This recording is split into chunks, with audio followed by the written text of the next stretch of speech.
Yahweh signifie éternel, celui qui a été, celui qui est et celui qui sera.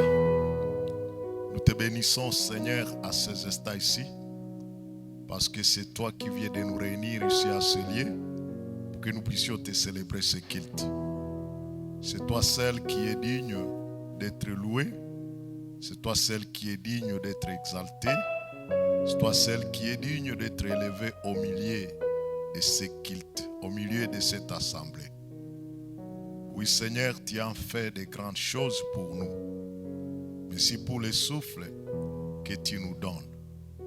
À ce moment, il y a plusieurs qui sont dans des salles de réanimation en train de recevoir le souffle qui est artificiel. Merci, Seigneur, pour ce souffle de vie, ce souffle qui vient de toi que tu nous accordes. Que ton nom soit glorifié, parce que c'est toi qui vis éternellement. Oui, Seigneur, manifeste ta gloire au milieu de cette assemblée. Touche, Seigneur, ceux qui sont malades au milieu de cette assemblée, afin qu'ils recouvrent la santé. Touche, Seigneur, ceux qui ont des problèmes, des soucis, que tu leur donnes la paix, parce que tu es le Dieu qui donne la paix. Touche, Seigneur, ceux qui ont été volés ou pillés par les diables. Oh, parce que c'est toi, Seigneur, qui peux les toucher à ce moment. Que tu restaures la vie de plusieurs au milieu de cette assemblée. Parce que c'est toi le Dieu restaurateur. Merci, Seigneur. Au moment où nous voulons écouter ta parole, nous avons besoin de ton esprit, c'est pour nous enseigner. Mais Seigneur, pour toutes les étapes qui viennent de se passer dans ce culte, et pour les étapes qui suivent, tu seras avec nous, parce que c'est toi qui es au contrôle de toutes choses. Souviens-toi, Seigneur, de ceux-là partout dans le monde qui sont réunis comme nous et qui sont aussi en train de te célébrer comme nous. Seigneur, que ton nom les touche et que ta main puissante touche chacun de ces bien-aimés qui sont réunis à cause de toi, qui sont réunis pour le nom de Christ. Sois loué, sois béni. Au nom de Christ, nous te prions. Amen. Nous allons nous asseoir. Et en nous mettant assis, avec moi, nous ouvrons 2 Corinthiens, chapitre 11, verset 1 à 15. Nous sommes dans l'épître de Paul aux Corinthiens, deuxième épître de Paul aux Corinthiens, chapitre 11, verset 1 à 15. La parole de Dieu nous dit ce qui suit. Oh, si vous pouvez supporter de ma part épée de folie, mais oui, supportez-moi, car je suis jaloux de vous, d'une jalousie de Dieu, parce que je vous ai fiancé en un seul époux, pour vous présenter à Christ comme une vierge pure. Toutefois, de même que le serpent séduisit Ève par sa ruse, je crains que vos pensées ne se corrompent et ne se détournent de la simplicité à l'égard de Christ. Car si quelqu'un vient vous prêcher un autre Jésus que celui que nous avons prêché, ou si vous recevez un autre esprit que celui que nous avons reçu, ou un autre évangile que celui que vous avez embrassé, vous le supportez fort bien. Or, j'estime que je n'ai été inférieur à rien à ces apôtres par excellence. Si je suis un ignorant sous les rapports du langage, je ne le suis point sous celui de la connaissance, et nous l'avons montré parmi vous à tous égards et à toutes choses. Ou bien, ai-je commis un péché en m'abaissant moi-même, afin que vous soyez élevés, car je vous ai annoncé gratuitement l'évangile de Dieu. J'ai dépouillé d'autres églises à recevoir d'elles un salaire pour vous servir. Et lorsque j'étais chez vous et que je me suis trouvé dans les besoins, je n'ai été à la charge de personne. Car les frères venus de Macédoine ont pourvu à ce qui me manquait. À toute chose, je me suis gardé d'être à votre charge et je m'en garderai. Par la vérité de Christ qui est en moi, je déclare que ce sujet de gloire ne me sera pas enlevé dans les contrées de l'Achaïe. Pourquoi? Parce que je ne vous aime pas, Dieu le sait. Mais j'agis et j'agirai de la sorte pour ôter ces prétextes à ceux qui cherchent un prétexte afin qu'ils soient trouvés tels que nous dans les choses dont ils se glorifient. Ces hommes-là sont des faux apôtres, des ouvriers trompeurs déguisés en apôtres de Christ. Et cela n'est pas étonnant, puisque Satan lui-même se déguise en ange de lumière. Il n'est donc pas étrange que ce ministère aussi se déguise en ministre de justice. Leur fait sera selon leurs œuvres. Je vais reprendre le 13e jusqu'au 15e, la parole de Dieu. Ces hommes-là sont des faux apôtres,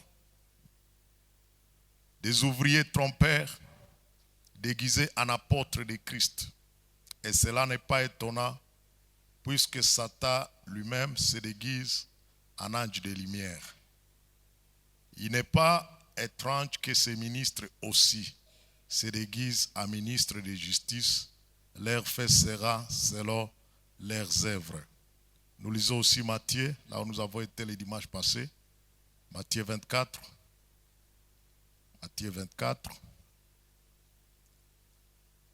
Verset 4. Matthieu 24, verset 4. La parole de Dieu nous dit: ce qui suit Jésus leur répondit: prenez garde que personne ne vous séduise. Parole du Seigneur, Amen. Parole du Seigneur, Amen. Merci beaucoup. Nous bénissons le Seigneur pour ce thème que nous avons commencé depuis le dimanche passé.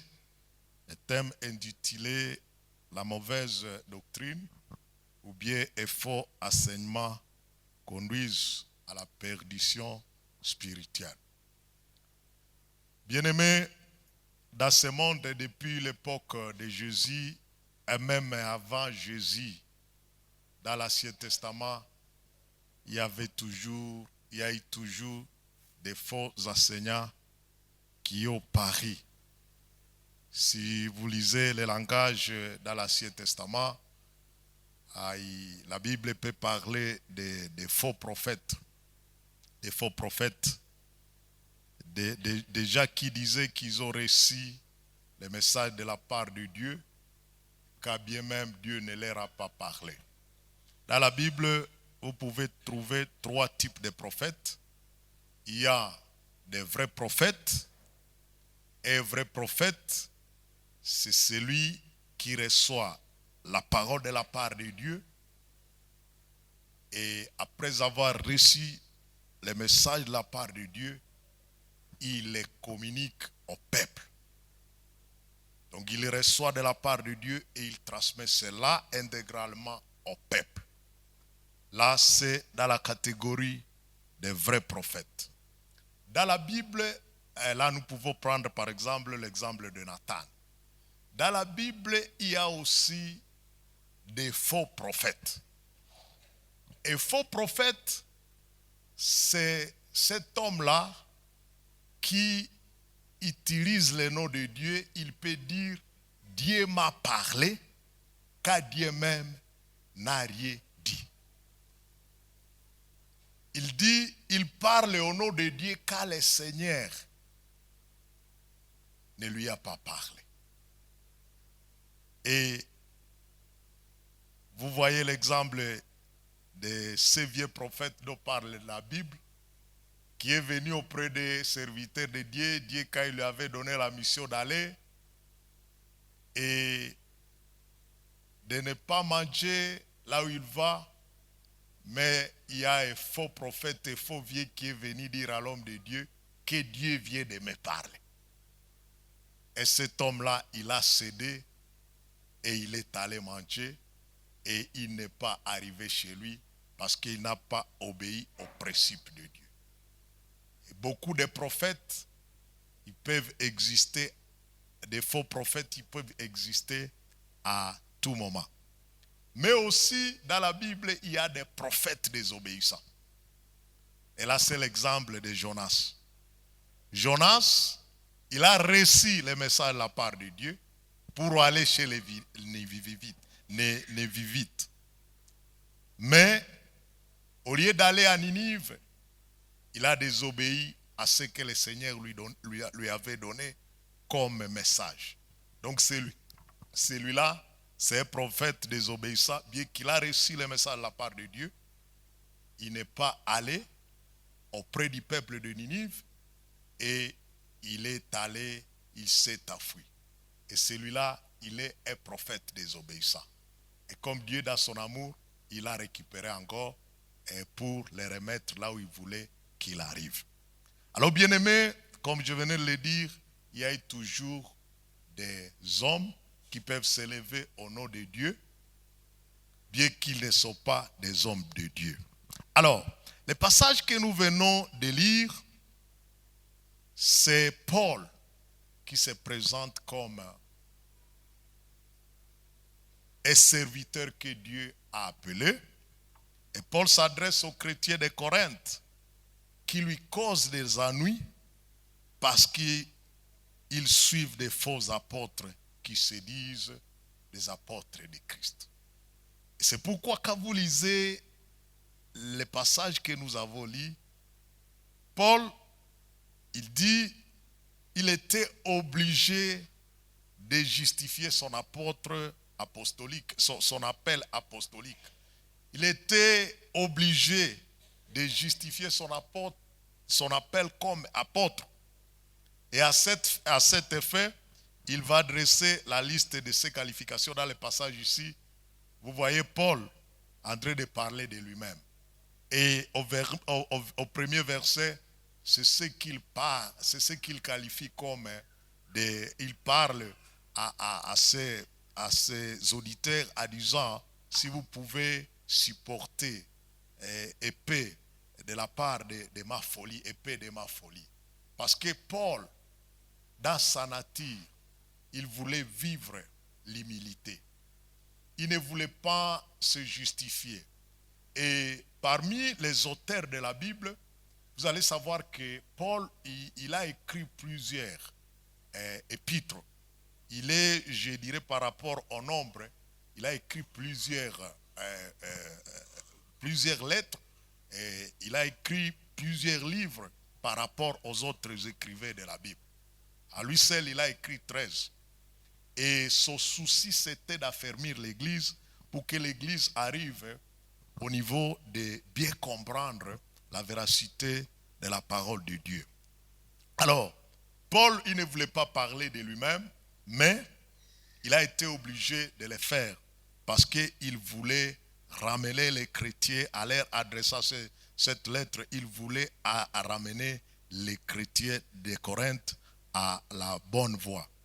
Et en défendant son ministère, et c'est ce que je venais de dire, il qualifie cela comme une folie, contrairement aux faux docteurs. Paul, il s'est glorifié dans le Seigneur. Lui, ce qu'il faisait, c'était pour la gloire du Seigneur. Si nous lisons par exemple à 2 Corinthiens chapitre 10 verset 7, vous allez voir que Paul, lui, ce qu'il cherche, c'était seulement la gloire du Seigneur. Parce que lui, même dans sa faiblesse, il pouvait se glorifier dans le Seigneur. Alors, ici, Paul, dans son ministère, et même en lisant les épîtres de Paul, ce qui animait Paul, ce qui était la motivation de l'apôtre Paul, c'était le bien-être des chrétiens de Corinthe. Ici, dans ce livre ici, mais je vais dire, c'était le bien-être des chrétiens, des églises qu'il a implantées. Parce que Paul, c'est un missionnaire, c'est un apôtre qui a implanté beaucoup d'églises. Bien qu'il subissait des moments de persécution, Paul, il avait les soucis. Et je vous dirai ceci, parmi les caractéristiques des vrais serviteurs de Dieu, c'est celui qui voit et qui se préoccupe du bien-être des chrétiens. Contrairement à plusieurs que nous pouvons voir aujourd'hui, ils peuvent vous piller votre argent et ça va. Ils ne s'inquiètent pas de votre bien-être. Que vous souffriez, que vous viviez à paix, lui, il ne s'inquiète pas de cela. Ce qu'il vise dans les ministères, c'est son propre intérêt. Pour lui, ce qu'il cherchait, c'était le bien-être. Et dans le cas spécifique ici, il voulait chercher le bien-être des chrétiens de Corinthe qui étaient en danger de mauvais enseignements, comme nous le voyons au verset 2. Alors, au verset 2, Paul dit ce qui suit, « Car je suis jaloux de vous d'une jalousie de Dieu, parce que je vous ai fiancé à un seul époux pour vous présenter à Christ comme une vierge pure. » Alléluia. Paul dit, je suis jaloux de vous, et il qualifie cette jalousie comme une jalousie de Dieu. Ici, Paul utilise une métaphore matrimoniale. Il prend une image ou bien symbole qui est le mariage. Il dit, je vous ai fiancé à un seul époux. Paul, quand il annonce l'évangile, c'est pour amener ces païens qui vivaient à Corinthe, c'est pour les amener à Christ, pour qu'ils connaissent le Seigneur. Et quand ils ont accepté l'évangile concernant Christ, ils sont devenus comme les fiancés de Christ. Et c'est ce que Paul est en train de dire ici, je vous ai fiancé. Il a fiancé les Corinthiens à un seul époux qui est Christ. Et son désir, c'est de présenter cette église de Corinthe comme une vierge pure lors de l'avènement de Christ. C'est-à-dire, lors de la venue de Christ, il veut voir les chrétiens de Corinthe arriver auprès du Seigneur. Et bien aimé, ceci est la motivation de tout vrai serviteur de Dieu.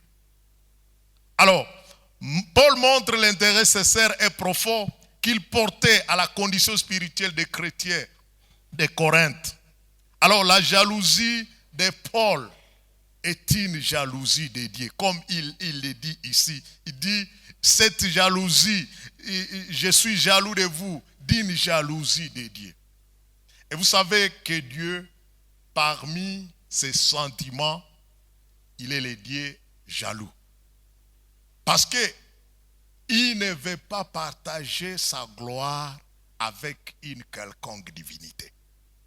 Et ici, si vous lisez par exemple à Exode chapitre 20 verset 5, là où Dieu il se présente, nous pouvons lire Exode chapitre 20 verset 5, Dieu il se présente comme un Dieu jaloux parce qu'il ne veut pas. La Bible dit, tu ne te prosterneras point devant elle et tu ne te les serviras point, car moi l'Éternel ton Dieu, je suis un Dieu jaloux qui punit l'iniquité des pères sur les enfants jusqu'à la 3e et la 4e génération de ceux qui me haïssent. Amen.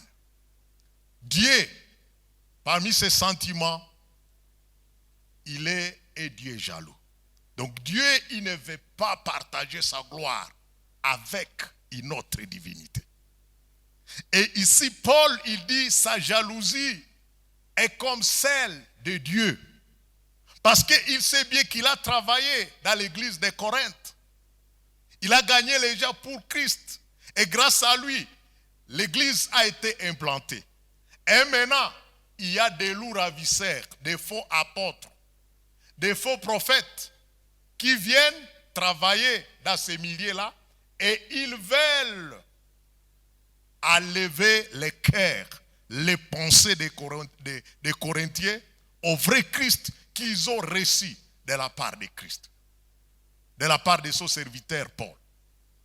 Et les faux docteurs, les faux apôtres, ils veulent détourner les âmes que Paul, le serviteur de Dieu, a gagnées pour le Seigneur. Alors c'est pourquoi Paul est en train de dire, je suis jaloux de vous, de cette jalousie de Dieu. Bien-aimés, comme je suis en train de le répéter, les vrais pasteurs, les vrais serviteurs, il est jaloux de ces gens qui l'a conduit au Christ. Et s'il peut vous voir être endoctriné ou bien être dévié de la vraie parole qu'il vous a enseignée, cela lui fait du mal. Cela lui fait du mal. Alors, bien-aimés, souvent, cela peut arriver, c'est un langage que j'ai déjà entendu dans les ministères, dans la vie de plusieurs membres. Les chrétiens, ça peut être ici à l'église pour l'Église, ça peut être même ailleurs, où certains peuvent dire, ce pasteur, il sait se mêler aux affaires des gens. Ou bien celui-là, il entre dans la vie privée. Cela, peut-être que vous avez déjà prononcé ça, mais je vous dirai qu'il faut me laisser entrer dans votre vie privée. Parce que je suis jaloux de vous. Je suis jaloux de votre âme. Et même quand vous lisez Hébreux chapitre 13, verset 17, ce qui nous donne cette jalousie, on peut lire avec vous à Hébreux chapitre 13, verset 17. Ce qui fait que moi et le révérend Calipi, peut-être divers et les autres, nous soyons jaloux de vous, c'est ce qui est écrit ici à Hébreux chapitre 13, verset 17. Obéissez à vos conducteurs et ayez pour eux de la déférence, car ils veillent sur vos âmes dont ils devront rendre compte. Alléluia. Je m'arrête par là. Un jour, moi fidèle et Moussa Kamba, je rendrai compte de vos âmes. Depuis que j'ai fini Bounia, et je suis ici au mois d'août, le 3 août 2026, je vais faire ici 13 ans. Je suis en train de servir le Seigneur ici, et même ailleurs, et dans d'autres églises. Mais ici, là où je suis basé, je dois être jaloux de vos âmes. Si je vois une âme qui veut se détourner de la véracité, laissez que je puisse entrer dans votre vie privée. Même si vous allez crier qu'il entre dans la vie privée, je vais y entrer. Parce que je sais que jour, le Seigneur me demandera tout ça. Si je vous dis, ma sœur, ce que vous avez fait n'est pas conforme à la volonté de Dieu, supportez cette folie. Comme Paul l'a dit, supportez-moi. Supportez-moi. Que vous criez en dehors, ok, j'aurais déjà dit. Parce que je suis jaloux de votre âme. Je ne voudrais pas qu'aucun âme périsse. Même si vous pouvez endurcir votre cœur, mais au moins que j'ai déjà parlé. Parce qu'il y a des brebis que nous avons échoué de redresser. On les redresse pour la première fois, pour la deuxième fois, pour la troisième fois, quatrième fois, cinquième fois. Et on se dit, Seigneur, aide-nous. On va rester calme, on va continuer à prier pour cette âme-là. Au moins, j'aurais déjà crié comme cette sentinelle-là qui dit, qui voit un danger et il sonne. Parce que nous sommes jaloux de vous. Un jour, on voudrait se voir ensemble sur le trône de Dieu. Et si vous manquez, ça va me donner quelle joie. Paul, il était jaloux des chrétiens de Corinthe parce qu'il voyait la séduction de ces chrétiens-là. Et quand nous lisons la suite,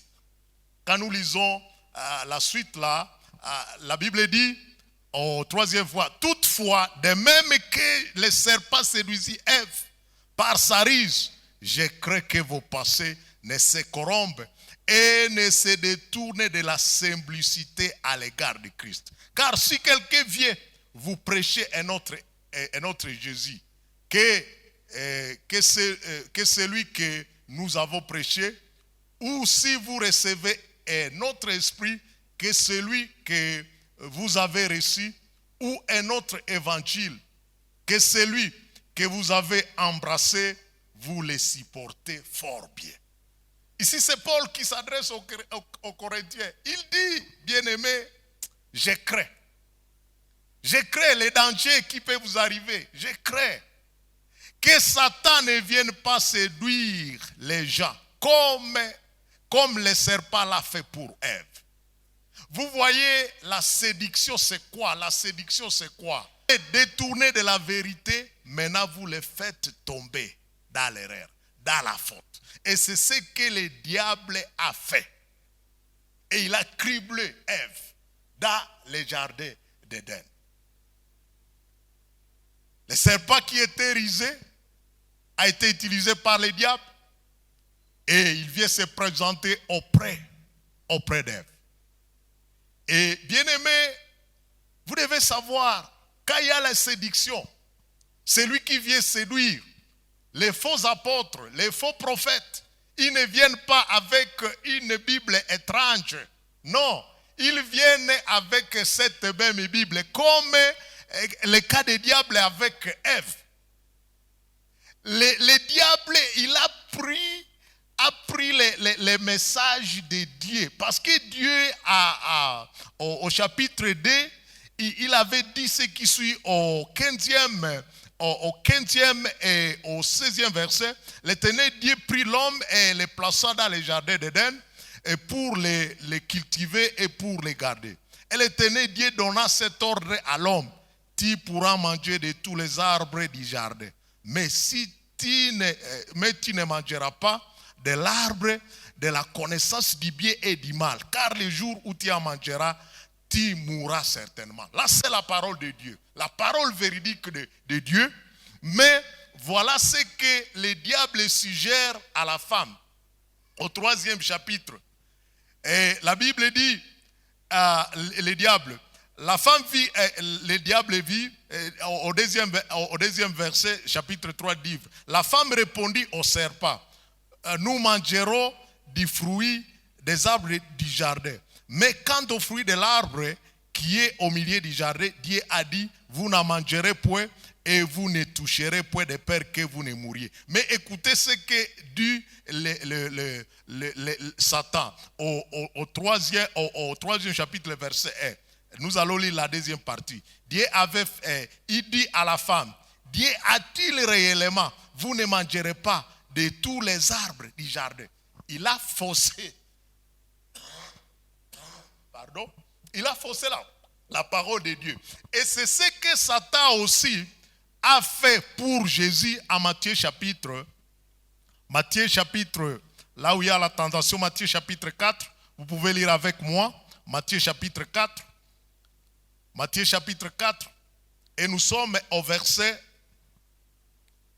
6. Écoutez ce que dit le diable à face de Jésus. Il lui dit: si tu es le fils de Dieu, jette-toi en bas, car il est écrit: il donnera des ordres à ses anges à ton sujet, et ils te porteront sur les mains, de peur que ton pied ne heurte pas contre une pierre. Le Satan, il dit: car il est écrit.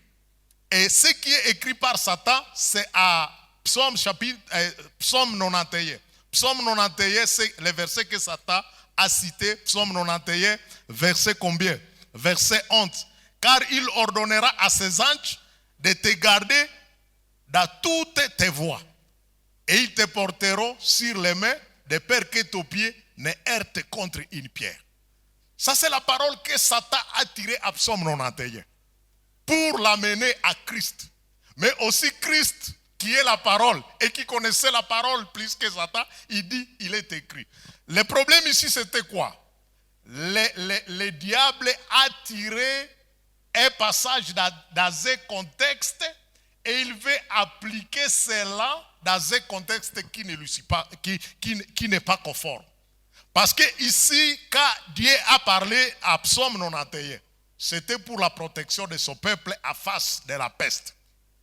Mais ici, Satan, il profite, il veut puiser de la parole de Dieu pour présenter ça à Jésus comme une parole qui, c'est vrai, c'est une parole de Dieu. Dieu lui-même a dit qu'il va protéger son peuple, mais ce n'est pas la protection de son fils Jésus-Christ. Donc, c'est-à-dire quoi? Il a pris dans un contexte pour vouloir appliquer cette parole-là dans un autre contexte. Et c'est ce que fait beaucoup de serviteurs de Satan. Ils viennent avec la parole, mais ils prennent ça dans un contexte pour venir expliquer ça dans un autre contexte. Alléluia. Alléluia. Je sais qu'il y a ceux qui ne me comprennent pas jusque-là. Bien-aimé, la Bible, chaque passage de la Bible a été livré dans un contexte. C'est pourquoi quand vous êtes électé de la Bible, il faut comprendre pourquoi les contextes où on a livré ces passages, c'était dans quel contexte? Parce qu'on peut puiser dans un contexte pour vouloir expliquer ça dans un autre contexte. Et cela, c'est pour satisfaire quoi? Les besoins humains. Souffrez avec moi que je vous donne cet exemple. Il y a des femmes qui ont été couchées par les faux prophètes parce que les prophètes ont puisé dans un contexte pour vouloir appliquer cela dans un autre contexte. Par exemple, il vous dit, nous allons faire l'opération Élie ou bien l'opération Élisée. Vous voyez, la femme, vous vous rappelez de la femme de Sérapte. Il y a son fils qui était décédé. Quand Élie venait de rester là, d'être logé avec lui, d'être nourri avec lui. Et le fils est décédé après. Maintenant, la femme de Sérapte a amené quand même Copar chercher Élie parce que ce n'était pas conforme que la femme puisse mourir. Après avoir servi les serviteurs de Dieu, et mon enfant meurt comme ça. Alors il y a certains faux prophètes qui puissent de ce passage-là. Vous savez, il y a eu l'opération Élie-Apha. Bouche pour bouche, tête et yeux sur yeux, jambes sur jambes. Et beaucoup de femmes ont été couchées comme ça. Surtout ceux-là qui n'ont pas encore eu d'enfant. L'homme, il vous trompe, il dit, si je couche avec vous, et vous aurez un enfant. Vous puisez dans un contexte pour appliquer ça dans un mauvais contexte. Et c'est ce que font beaucoup d'hommes, les faux serviteurs de Dieu. Alors, nous avons toujours donné ces conseils bien-aimés. Le frère Assien Balé a touché cela les dimanches. Bien-aimés, soyez les lecteurs de la Bible. Les chrétiens de Béret avaient cette habitude. Dans les synagogues, ils écoutent la parole de Dieu. Mais en rentrant à la maison, ils voient encore, la Bible dit, si vous lisez Actes chapitre 17, verset 11, quand ils arrivent à la maison, ils relisent ce qui leur avait été enseigné dans les synagogues pour voir si réellement ce que les apôtres ont dit était conforme aux Saintes Écritures. Mais je ne sais pas vous, si vous avez l'état là. Si vous avez l'état là. Vous savez, ce qui prend beaucoup de temps aujourd'hui pour nous les chrétiens, c'est cet outil ici. Cet outil ici. Et vous ne pouvez pas me contredire. Au moins chacun de nous, il touche cet outil chaque jour. À moins que vous vous donniez une discipline et dire aujourd'hui je suis dans la prière, je ne voudrais pas toucher cet outil ici. Mais cet outil est devenu aujourd'hui comme une partie de l'homme. Parce que si vous l'oubliez quelque part cet outil ici, vous ne pouvez pas faire 5 minutes de marche sans vous rappeler qu'il y a quelque chose que je viens d'oublier. Cet outil ici. Cet outil ici. Et il y a beaucoup de monde parmi nous, même les chrétiens ici. Ils s'embrouillent à cause de cet outil ici. Il y a un enfant qui a redoublé sa classe, qui a triplé. Et on lui pose la question, pourquoi tu as échoué? Il dit, papa, maman, je n'ai pas l'état d'étudier à cause de mon téléphone. À cause de ça. Ça, c'est un outil qui distrait beaucoup de monde. Cet outil. Si vous n'avez pas la discipline de maîtriser cet outil ici, vous allez perdre beaucoup de choses. Et si vous faites le calcul des heures que cet outil vous consomme par jour, ça ne peut pas manquer 1 heure par jour. Ah, heureusement vous êtes témoin, vous dites seulement. Ce n'est pas seulement. Donc pour dire quoi, on peut être au travail sans travailler à cause de cet outil. Donc, ayons de la discipline. Il faut maîtriser. C'est un outil. Si je peux l'abandonner là-bas et toute la journée. Je vais rester sans outil ici. Nous avons grandi ça c'est outil. Et nous ne sommes pas morts. Alors, bien-aimés, lisons la parole de Dieu comme les chrétiens des Bérets. Parce que la crainte de Paul est qu'il y a risque que les Corinthiens abandonnent la foi. Et c'est ça la crainte de chaque pasteur. Je bénis le Seigneur pour la génération qui nous a dévancés dans la foi. Je me suis toujours rappelé de ma vieille maman, paix à son âme. Et elle n'avait pas étudié, mais au moins le Seigneur lui a donné la grâce de connaître lire. Parce qu'elle est arrivée à 5e année primaire. Mais je la voyais chaque jour. Parce qu'elle était tisseur de nattes.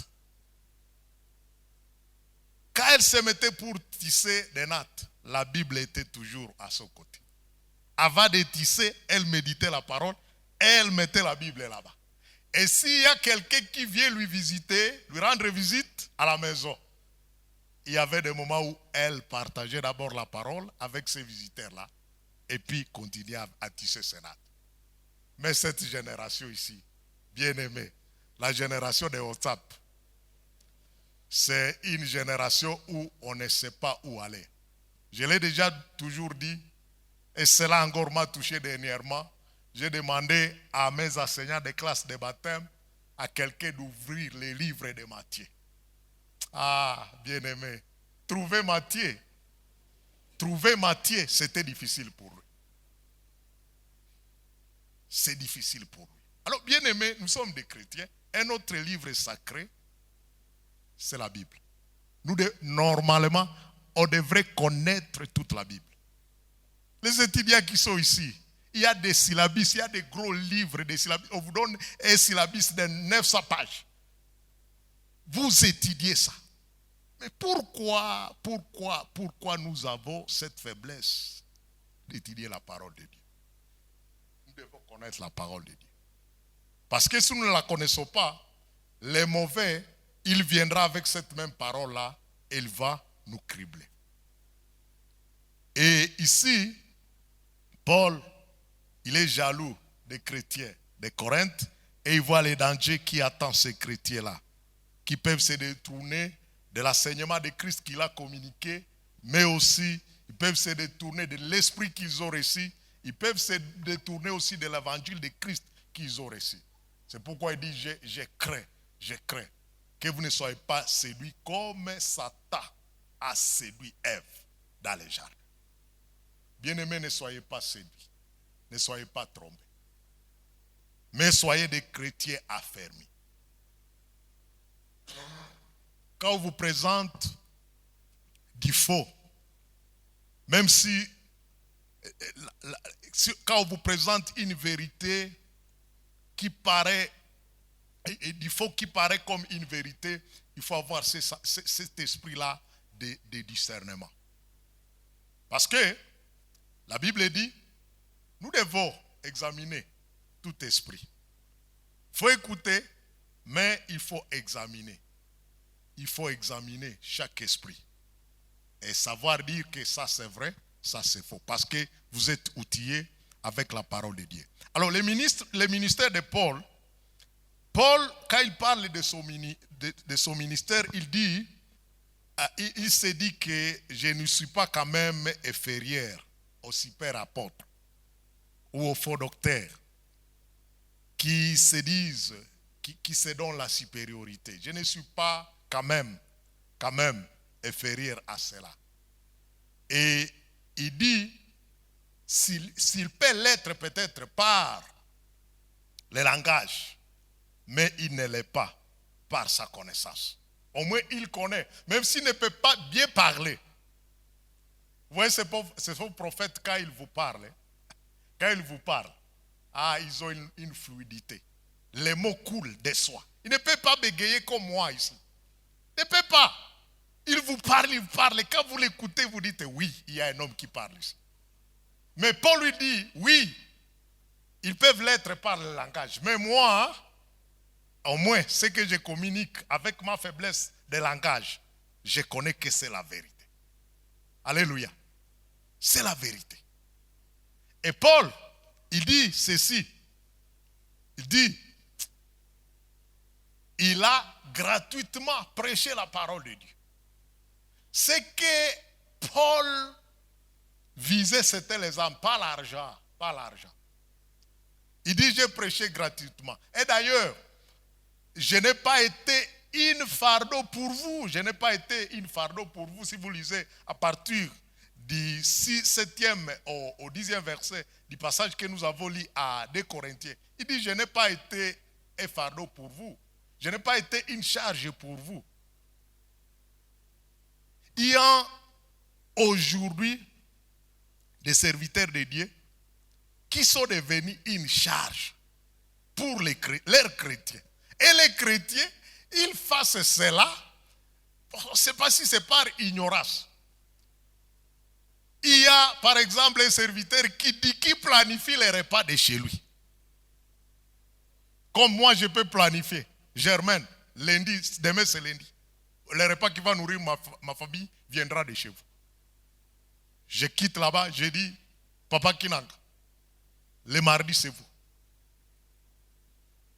Mercredi, c'est le docteur Toumba. Et je vise les gens.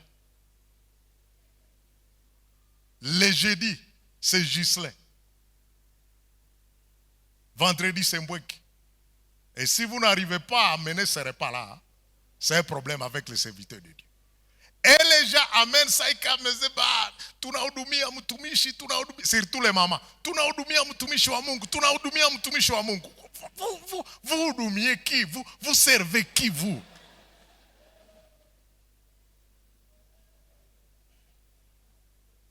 Et vous pouvez voir ces gens-là, ils sont fidèles à de tels programmes.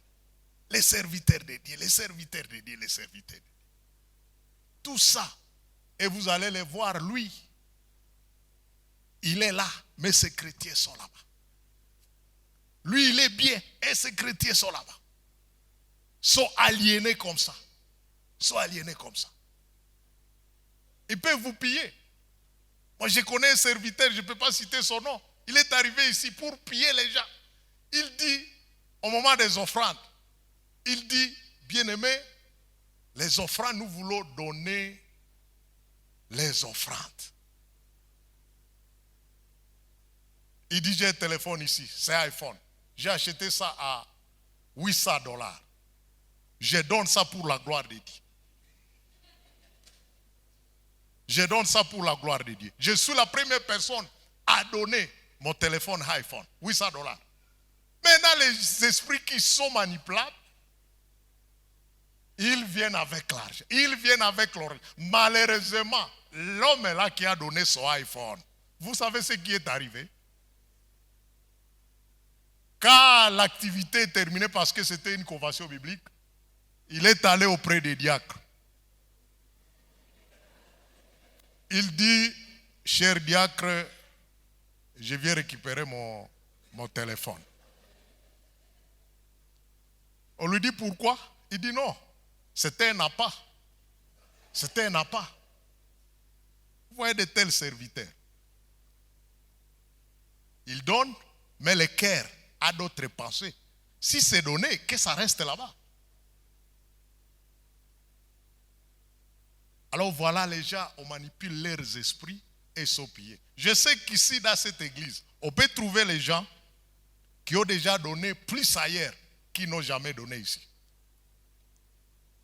Je me trompe? On ne peut pas manquer un cas sur 400 personnes, 600 membres ici. On ne peut pas manquer une personne au moins. Alors, bien aimé, Paul lui dit, ce n'est pas l'argent qui me préoccupait. Ce n'est pas l'argent. Je vous ai servi, j'ai évangélisé. Mais ceux qui ont supporté mon ministère, ce sont les gens de la Macédoine. Et il dit cela, c'était pour confondre ses adversaires. Il faisait cela, il servait le Seigneur pour confondre les adversaires qui, dans leur ministère, ils ne visaient que ce qui est du pécunia, ce qui est de l'argent. Et si je commence à travailler comme ça, ici à Polyglossa, et former mes supérieurs pour qu'ils vous arrachent pour qu'ils m'arrachent près de vous. Je commence à avoir l'argent, donner ceci. Non, il faut informer mes supérieurs parce qu'il y en a, il faut les informer. Dire non, le pasteur fidèle commence à nous piller l'argent. Alors, que le Seigneur nous aide. En terminant, Paul, il parle, si vous lisez le 13e, il dit, ces hommes-là sont des faux apôtres, des ouvriers trompeurs déguisés en apôtres de Christ. Et cela n'est pas étonnant puisque Satan lui-même se déguise en ange de lumière. Il n'est donc pas étrange que ces ministres aussi se déguisent en ministres de justice. Ce n'est pas étonnant quand nous voyons de tels hommes. Parce qu'ils sont au service d'eux-mêmes, ils sont au service de Satan. Comme a fait leur père. Comme a fait leur père Satan, en se déguisant en ange de lumière, ces apôtres aussi, il n'est pas étonnant qu'ils se déguisent en ange, en ministre de justice. En ministre de justice. Aujourd'hui à Butembo, pour ceux qui suivent la radio, il y a beaucoup d'enseignements sur la radio. C'est beaucoup d'écouter, mais il faut avoir le discernement. Mais ce qui m'a toujours étonné de ces apôtres-là, de ces faux prophètes-là, ils peuvent vous dire, non, vous êtes tel, vous êtes quelque part, vous êtes vêtis à rouge. Donc ce sont des féticheurs de haut talent. Mais toujours ils terminent leur message en disant, venez me voir. Venez me voir, on va avoir un entretien particulier. Et il y a un frère ici qui a eu ce courage-là d'aller voir cet homme-là. Il y a un frère ici. Il a dit non, quand même, moi aussi je vais aller là-bas pour voir ce qui se passe. Et cet homme-là, il dit non, il faut amener autant pour que nous puissions prier pour vous. C'est toujours l'argent. Pourquoi l'argent doit précéder toute action pastorale? Alors, bien aimés, ces hommes-là ne viendront pas avec une autre Bible. Ils viendront avec cette même écriture, mais ils peuvent manipuler ça et livrer ça dans un contexte hors du vrai contexte. Et en faisant cela, ils peuvent vous tromper facilement. C'est pourquoi le conseil que Jésus a donné à son époque, il dit, prenez garde que personne ne vous séduise. Jésus donnait cet enseignement à ses disciples parce qu'il savait que après lui, plusieurs viendront sous mon nom disant, c'est moi qui suis le Christ, et ils séduiront beaucoup de gens. Ce n'est pas toujours là où nous voyons la multitude où il y a la vérité. La voix de Dieu ne se retrouve pas toujours là où il y a la multitude. Même dans les petits nombres, le Seigneur il peut être glorifié là-bas. Prenez garde, ce que je peux dire, ce que je peux donner comme message à l'église Polyglotte à ce jour, premier dimanche du mois de juillet. Chers membres de l'église Polyglotte, prenez garde. Prenez garde. Le Seigneur vous a déjà béni. Le Seigneur vous a déjà béni. Parce que ce que nous cherchons, c'est toujours les bénédictions. Mais je vois que le Seigneur vous a déjà béni.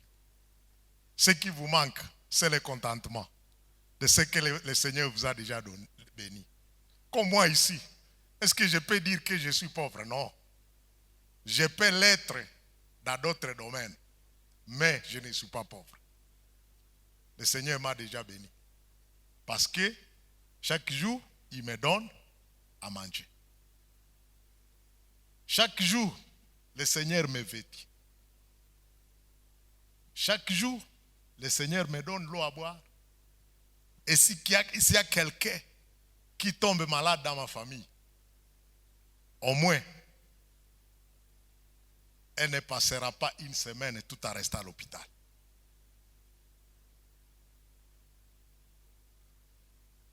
Je suis déjà béni.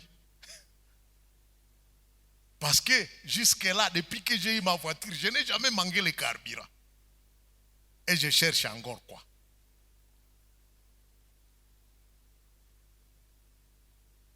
Même si je suis encore locataire, mais je suis béni. Je suis béni.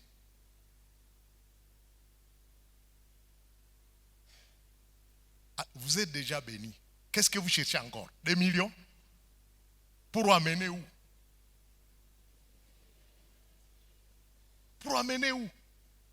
Bien aimé, que le Seigneur nous aide à être comptables par les... Le Seigneur nous a déjà, ici, tous ici, nous avons déjà l'essentiel. Nous avons des... Papa Mbalé, vous n'avez pas l'essentiel de la vie. Le minimum, mais l'essentiel. L'essentiel. Moi j'ai l'essentiel, j'ai l'essentiel. Bien aimé, j'ai l'essentiel. Ça, je peux le confesser du haut de la chair. J'ai déjà l'essentiel. Et je dis merci au Seigneur parce qu'il m'a déjà donné l'essentiel. Il m'a déjà donné l'essentiel. Vous savez, nous pouvons nous préoccuper des choses qui ne sont pas essentielles. L'essentiel. Ne cherchons pas toujours. Ne cherchons pas toujours. Cherchons toujours, c'est ce qu'il faut à ce que même nous ne soyons pas satisfaits. Moi, je ne cherche pas toujours. Non, je ne cherche pas toujours. Mais je sais que, merci Seigneur, pour m'avoir donné l'essentiel. Alléluia.